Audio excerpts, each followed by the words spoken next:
Sunan Kudus dilahirkan dengan nama Said Jafar Shodiq Azmat Khan. Beliau merupakan putra dari pasangan Sunan Ngudung, Said Usman Haji, dengan Siti Syariah. Lahir pada tanggal 9 September tahun 1400 Masehi, 808 Hijriah. Berdasar catatan naskah-naskah historiografi seperti Babat Tanah Jawi Naskah Derajat, Wali Sana Babadipun Para Wali, Babat Cirebon, Sejarah Hidup Wali Songo, dan Silsilah Sunan Kudus, dapat disimpulkan bahwa tokoh Jafar Shadiq yang masyhur disebut Sunan Kudus adalah cucu buyut Syekh Ibrahim As-Samarkandi, yang dimakamkan di Gisik Harjo, Palang, Tuban. Sebab, ayahandanya, Usman Haji adalah putra Raja Pandita di Gresik yang bernama Ali Murtado, kakak Raden Rahmat Sunan Ampel.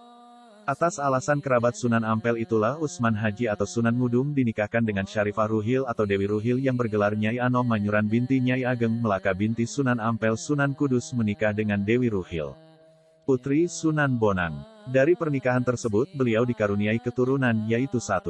Raden Amir Hasan. Kanjeng Sunan Kudus juga menikah dengan putri Pecat Tanda Terung, putri Adipati Terung menurunkan 8 orang anak, yaitu 1.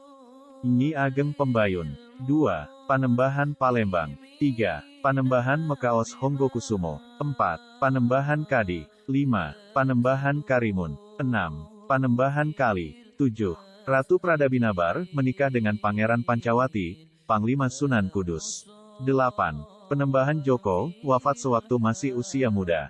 Nasab Sunan Kudus 1. Nabi Muhammad Rasulullah 2. Sayyidah Fatimah Az-Zahra Ali bin Abi Thalib, binti 3. Al-Imam Al-Husain bin 4. Al-Imam Ali Zainal Abidin bin 5. Al-Imam Muhammad Al-Bakir bin 6. Al-Imam Jafar Shadiq bin 7. Al-Imam Ali Al-Uraidi bin 8. Al-Imam Muhammad An-Nakib bin 9. Al-Imam Isa Ar-Rumi bin 10. Al-Imam Ahmad Al-Muhajir bin 11. As-Sayyid Ubaidillah bin 12. As-Sayyid Alwi bin 13. As-Sayyid Muhammad bin 14. As-Sayyid Alwi bin 15. As-Sayyid Ali Hali, Kasam bin 16. As-Sayyid Muhammad Sahib Mirbat bin 17. As-Sayyid Alwi Amil Fakih bin 18. As-Sayyid Abdul Malik Azmat Khan bin 19. As-Sayyid Abdullah bin 20. As-Sayyid Ahmad Jalaluddin bin 21. As-Sayyid Husain Jamaluddin bin 22. As-Sayyid Ibrahim Zainuddin As-Samarkandi 23. As-Sayyid Ali Murtado 24. As-Sayyid Usman Haji 25. Sunan Kudus, Said Jafar Shodiq Azmat Khan. Pada tahun 1550 Sunan Kudus berpulang saat menjadi imam sholat subuh di Masjid Menara Kudus, dalam posisi sujud. Beliau dimakamkan di lingkungan Masjid Menara Kudus. Raden Jafar Shadiq dalam cerita tutur dikisahkan belajar ilmu agama kepada ayahnya sendiri, yaitu Raden Usman Haji atau Sunan Ngudung. Selain berguru kepada ayahandanya, Raden Jafar Shadiq juga dituturkan berguru kepada seorang ulama bernama Kiai Telingsing. Menurut cerita, Kiai Telingsing adalah seorang Cina Muslim yang bernama asli Delingsing. Kedatangannya ke Pulau Jawa dikaitkan dengan kunjungan Laksamana Cheng Ho.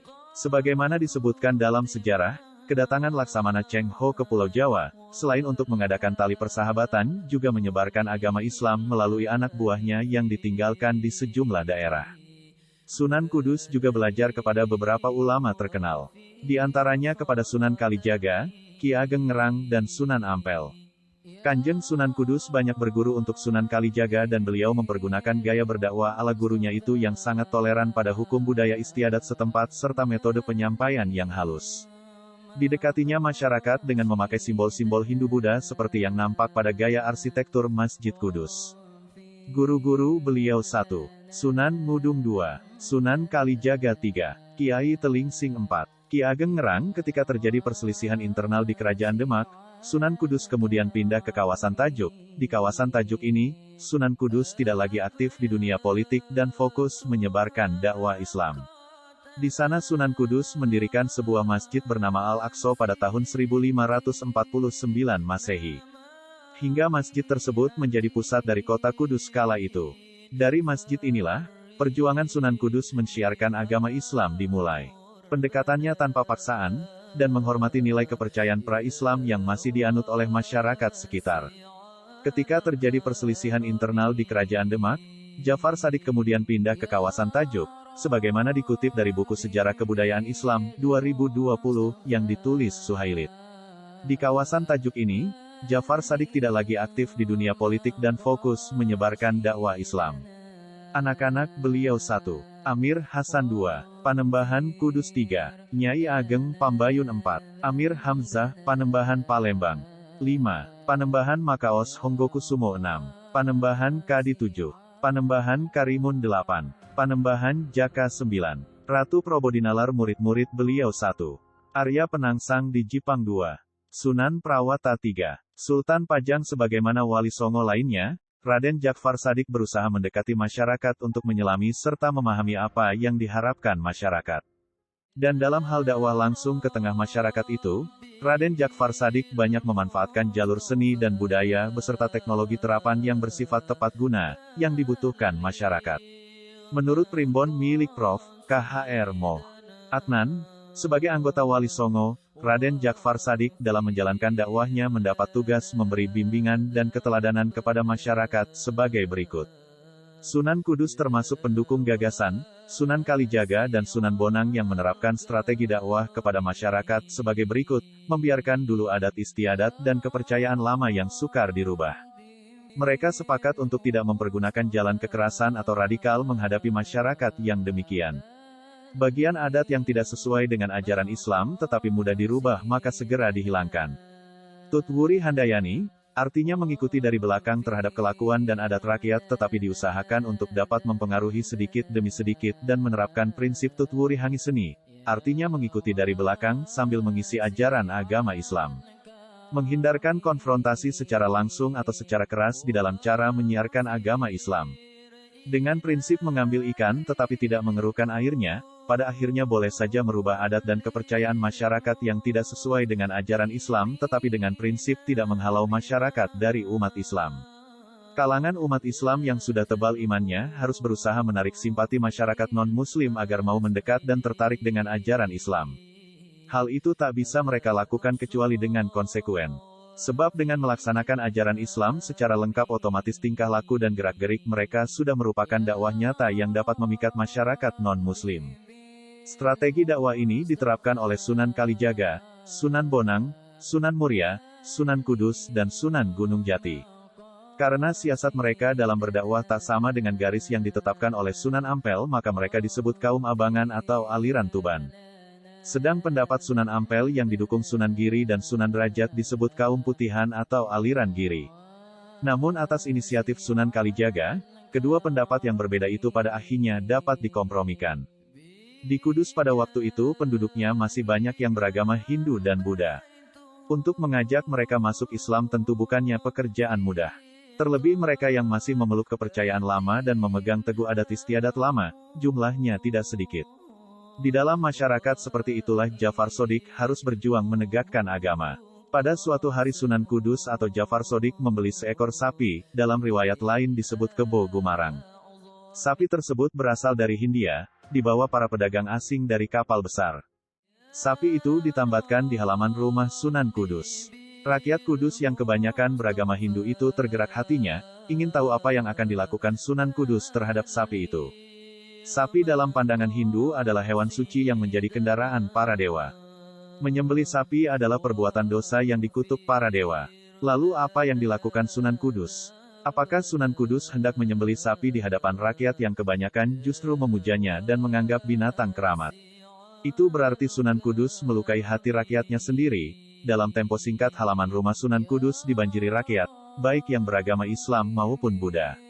Setelah jumlah penduduk yang datang bertambah banyak, Sunan Kudus keluar dari dalam rumahnya. Sedulur-sedulur yang saya hormati, segenap sanak kadang yang saya cintai, Sunan Kudus membuka suara. Saya melarang saudara-saudara menyakiti apalagi menyembelih sapi. Sebab di waktu saya masih kecil, saya pernah mengalami saat yang berbahaya, hampir mati kehausan lalu seekor sapi datang menyusui saya. Mendengar cerita tersebut para pemeluk agama Hindu terkagum-kagum. Mereka menyangka Jafar Shadiq itu adalah titisan Dewa Wisnu, maka mereka bersedia mendengarkan ceramahnya. Demi rasa hormat saya kepada jenis hewan yang pernah menolong saya, maka dengan ini saya melarang penduduk Kudus menyakiti atau menyembelih sapi. Kontan para penduduk terpesona atas kisah itu. Sunan Kudus melanjutkan, Salah satu di antara surat-surat Al-Quran yaitu surat yang kedua dinamakan surat sapi atau dalam bahasa Arabnya Al-Baqarah. Kata Sunan Kudus, masyarakat semakin tertarik. Kok ada sapi di dalam Al-Quran? Mereka menjadi ingin tahu lebih banyak dan untuk itulah mereka harus sering-sering datang mendengarkan keterangan Sunan Kudus. Demikianlah, sesudah simpati itu berhasil diraih akan lapanglah jalan untuk mengajak masyarakat berduyun-duyun masuk agama Islam. Bentuk masjid yang dibuat Sunan Kudus pun tak jauh bedanya dengan candi-candi milik orang Hindu. Lihatlah Menara Kudus yang antik itu, yang hingga sekarang dikagumi orang di seluruh dunia karena keanehannya. Dengan bentuknya yang mirip candi itu, orang-orang Hindu merasa akrab dan tidak takut atau segan masuk ke dalam masjid guna mendengarkan ceramah Sunan Kudus. Sesudah berhasil menarik umat Hindu ke dalam agama Islam hanya karena sikap toleransi yang tinggi, yaitu menghormati sapi yang dikeramatkan umat Hindu dan membangun menara masjid mirip dengan candi Hindu. Kini Sunan Kudus bermaksud menjaring umat Buddha. Caranya, memang tidak mudah, harus kreatif dan tidak bersifat memaksa. Sesudah masjid berdiri, Sunan Kudus membuat padasan atau tempat wudhu dengan pancuran yang berjumlah 8. Masing-masing pancuran diberi arca kepala kebo gumarang di atasnya. Hal ini disesuaikan dengan ajaran Buddha, jalan berlipat 8, atau Sangika Marga, yaitu, 1. Harus memiliki pengetahuan yang benar 2. Mengambil keputusan yang benar 3. Berkata yang benar 4. Hidup dengan cara yang benar 5. Bekerja dengan benar 6. Beribadah dengan benar 7. Dan menghayati agama dengan benar. Usahanya pun membuahkan hasil, banyak umat Buddha yang penasaran, untuk itu Sunan Kudus memasang lambang wasiat Buddha itu di padasan atau tempat berwudu, sehingga mereka berdatangan ke masjid untuk mendengarkan keterangan Sunan Kudus. Di dalam cerita tutur disebutkan bahwa Sunan Kudus itu pada suatu ketika gagal mengumpulkan rakyat yang masih berpegang teguh pada adat istiadat lama. Seperti diketahui, rakyat Jawa banyak melakukan adat istiadat yang aneh, yang kadangkala bertentangan dengan ajaran Islam, misalnya berkirim sesaji di kuburan untuk menunjukkan bela sungkawa atau berduka cita atas meninggalnya salah seorang anggota keluarga, selamatan Neloni, Mitoni dan lain-lain. Sunan Kudus sangat memperhatikan upacara-upacara ritual tersebut dan berusaha sebaik-baiknya untuk merubah atau mengarahkannya dalam bentuk Islami. Hal ini dilakukan juga oleh Sunan Kalijaga dan Sunan Muria. Contohnya, bila seorang istri orang Jawa hamil 3 bulan maka akan dilakukan acara selamatan yang disebut mitoni sembari minta kepada dewa bahwa bila anaknya lahir supaya tampan seperti Arjuna, jika anaknya perempuan supaya cantik seperti Dewi Ratih. Adat tersebut tidak ditentang secara keras oleh Sunan Kudus, melainkan diarahkan dalam bentuk Islami. Acara selataman boleh terus dilakukan tapi niatnya bukan sekedar kirim sesaji kepada para dewa, melainkan bersedekah kepada penduduk setempat dan sesaji yang dihidangkan boleh dibawa pulang. Sedangkan permintaannya langsung kepada Allah dengan harapan anaknya lahir laki-laki akan berwajah seperti Nabi Yusuf, dan bila perempuan seperti Siti Maryam ibunda Nabi Isa. Untuk itu sang ayah dan ibu harus sering membaca surat Yusuf dan surat Maryam dalam Al-Quran. Sebelum acara selamatan dilaksanakan diadakanlah pembacaan layang Anbiya atau sejarah para nabi. Biasanya yang dibaca adalah bab Nabi Yusuf. Hingga sekarang acara pembacaan layang Anbiya yang berbentuk tembang asmarandana, Pucung Del itu masih hidup di kalangan masyarakat pedesaan. Berbeda dengan cara lama, pihak tuan rumah membuat sesaji dari berbagai jenis makanan, kemudian diikrarkan hajatkan di hajatan oleh sang dukun atau tetua masyarakat. Setelah upacara sakral itu dilakukan, sesajinya tidak boleh dimakan melainkan diletakkan di candi, di kuburan atau tempat-tempat sunyi di lingkungan tuan rumah. Ketika pertama kali melaksanakan gagasannya, Sunan Kudus pernah gagal, yaitu beliau mengundang seluruh masyarakat, baik yang Islam maupun yang Hindu dan Buddha ke dalam masjid. Dalam undangan disebutkan hajat Sunan Kudus yang hendak mitoni dan bersedekah atas hamilnya sang istri yang telah 3 bulan. Sebelum masuk masjid, rakyat harus membasuh kaki dan tangannya di kolam yang sudah disediakan. Dikarenakan harus membasuh tangan dan kaki inilah banyak rakyat yang tidak mau, terutama di kalangan Hindu dan Buddha. Inilah kesalahan Sunan Kudus. Beliau terlalu mementingkan pengenalan syariat berwudu kepada masyarakat, tapi akibatnya masyarakat malah menjauh. Apa sebabnya? Karena iman mereka atau tauhid mereka belum terbina. Maka pada kesempatan lain, Sunan Kudus mengundang masyarakat lagi. Kali ini tidak usah membasuh tangan dan kakinya waktu masuk masjid, hasilnya sungguh luar biasa. Masyarakat berbondong-bondong memenuhi undangannya. Di saat inilah Sunan Kudus menyisipkan bab keimanan dalam agama Islam secara halus dan menyenangkan rakyat. Caranya menyampaikan materi cukup cerdik, ketika rakyat tengah memusatkan perhatiannya pada keterangan Sunan Kudus tetapi karena waktu sudah terlalu lama, dan dikhawatirkan mereka jenuh Sunan Kudus mengakhiri ceramahnya. Cara tersebut kadang mengecewakan, tapi disitulah letak segi positifnya. Rakyat ingin tahu kelanjutan ceramahnya. Dan pada kesempatan lain mereka datang lagi ke masjid, baik dengan undangan maupun tidak. Karena ingin tahu itu demikian besar mereka tak peduli lagi pada syarat yang diajukan Sunan Kudus yaitu membasuh kaki dan tangannya lebih dahulu, yang lama-lama menjadi kebiasaan untuk berwudu. Dengan demikian Sunan Kudus berhasil menebus kesalahannya di masa lalu. Rakyat menaruh simpati dan menghormatinya. Cara-cara yang ditempuh untuk mengislamkan masyarakat cukup banyak. Baik secara langsung melalui ceramah agama maupun ado kesaktian dan melalui kesenian, beliaulah yang pertama kali menciptakan tembang mijil dan mas kumambang. Di dalam tembang-tembang tersebut beliau sisipkan ajaran-ajaran agama Islam. Di dalam riwayat dikisahkan, Sunan Kudus Raden Jafar Shodiq itu suka mengembara, baik ke tanah Hindustan maupun ke tanah suci Mekah. Sewaktu berada di Mekah beliau menunaikan ibadah haji. Kebetulan di Mekah ada wabah penyakit yang sukar diatasi. Penguasa negeri Arab mengadakan sayembara, siapa yang berhasil melenyapkan wabah penyakit itu akan diberi hadiah harta benda yang cukup besar jumlahnya. Sudah banyak orang mencoba tapi tidak pernah berhasil. Pada suatu hari Sunan Kudus menghadap penguasa negeri itu tapi kedatangannya disambutnya dengan sinis. "Dengan apa Tuan akan melenyapkan wabah penyakit itu?" tanya sang amir. Dengan doa jawab Sunan Kudus singkat. "Kalau hanya doa kami sudah puluhan kali melakukannya, di tanah Arab ini banyak ulama dan syekh-syekh ternama. Tapi mereka tak pernah berhasil mengusir wabah penyakit ini. Saya mengerti memang tanah Arab ini gudangnya para ulama. Tapi jangan lupa ada saja kekurangannya sehingga doa mereka tidak terkabulkan," kata Sunan Kudus. Sungguh berani Tuan mengatakan demikian," kata amir itu dengan nada berang. "Apa kekurangan mereka?" kata raja. "Anda yang menyebabkannya," kata Sunan Kudus dengan tenangnya. "Anda telah menjanjikan hadiah yang menggelapkan mata hati mereka sehingga doa mereka tidak ikhlas. Mereka berdoa hanya karena mengharapkan hadiah." Sang amir pun terbungkam 1000 bahasa atas jawaban itu. Sunan Kudus lalu dipersilahkan melaksanakan niatnya. Kesempatan itu tak disia-siakan. Secara khusus Sunan Kudus berdoa dan membaca beberapa amalan. Dalam tempo singkat wabah penyakit mengganas di negeri Arab telah menyingkir. Bahkan beberapa orang yang menderita sakit keras secara mendadak langsung sembuh. Rasa kagum mulai menjalari hatinya. Hadiah yang dijanjikannya bermaksud diberikan kepada Sunan Kudus. Tapi Sunan Kudus menolaknya, beliau hanya ingin minta sebuah batu yang berasal dari Baitul Maqdis. Sang amir mengizinkannya. Batu itu pun dibawa ke tanah Jawa, dipasang di pengimaman Masjid Kudus yang didirikannya sekembali dari tanah suci. Banyak cerita tentang kesaktiannya. Sebelum perang, beliau diberi badong, semacam rompi, oleh Sunan Gunung Jati. Badong itu dibawanya berkeliling arena perang. Dari badong sakti itu, keluarlah jutaan tikus yang juga sakti. Kalau dipukul maka tikus itu tidak mati, namun mereka semakin mengamuk sejadi-jadinya. Pasukan Majapahit ketakutan sehingga mereka lari tunggang langgang. Ia juga mempunyai sebuah peti, yang bisa mengeluarkan ribuan tawon. Banyak prajurit Majapahit yang tewas disengat tawon itu. Sunan Kudus memiliki permintaan yang diberikan kepada masyarakat agar tidak menyembelih sapi pada saat Idul Adha.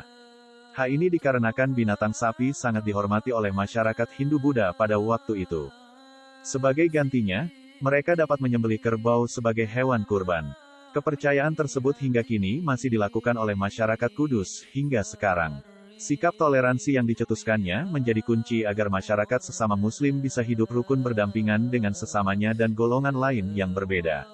Sama seperti halnya kehidupan masyarakat yang terjadi di saat ini. Sunan Kudus mengajarkan ajaran Gus Jigang, yang mengajarkan bagaimana mengajarkan hidup di dunia dan di akhirat. Ajaran ini selalu disampaikan kepada semua santrinya di sekitar kota Kudus dan sekitarnya. Gus Jigang adalah kependekan dari bagus, ngaji dan dagang. Gus, berarti bagus akhlaknya, Ji, yang berarti rajin mengaji dan Gang, yang berarti dagang.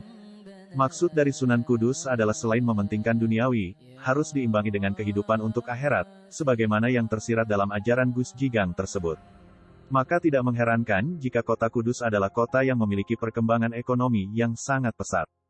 Hingga saat ini kota Kudus masih terkenal dengan kemajuan ekonominya sebagai kota kretek, keberhasilan yang telah dicapai oleh beliau dalam menyebarkan Islam di tanah Jawa bisa dibuktikan melalui beberapa bangunan dan peninggalan pusaka, antara lain, satu menara dan Masjid Kudus yang nama aslinya yakni Masjid Al-Aqsa Menara Kudus. Bangunan ini cukup unik karena memiliki gaya arsitektur khas dari perpaduan tiga agama, yakni Islam, Hindu, dan Buddha. Hasil karya tersebut memperlihatkan bahwa akulturasi nilai-nilai Islam dengan tradisi agama lain memang benar adanya. Masjid ini dibangun pada 1549 Masehi, hingga kini masjid tersebut ramai dikunjungi oleh masyarakat luas. Tujuannya untuk menunaikan ibadah salat, berdoa, dan melakukan ziarah. Dua pusaka beberapa peninggalan pusaka, senjata lainnya yang cukup unik dari beliau, yakni keris Sintoko, dua tombak tiga karya seni karya tembang yang cukup terkenal yakni tembang Asmarandana, isinya berupa nasihat dan nilai-nilai penting dalam ajaran Islam. Tembang ini menjadi salah satu metode agar Islam dapat diterima dengan baik oleh masyarakat Hindu Buddha pada saat itu.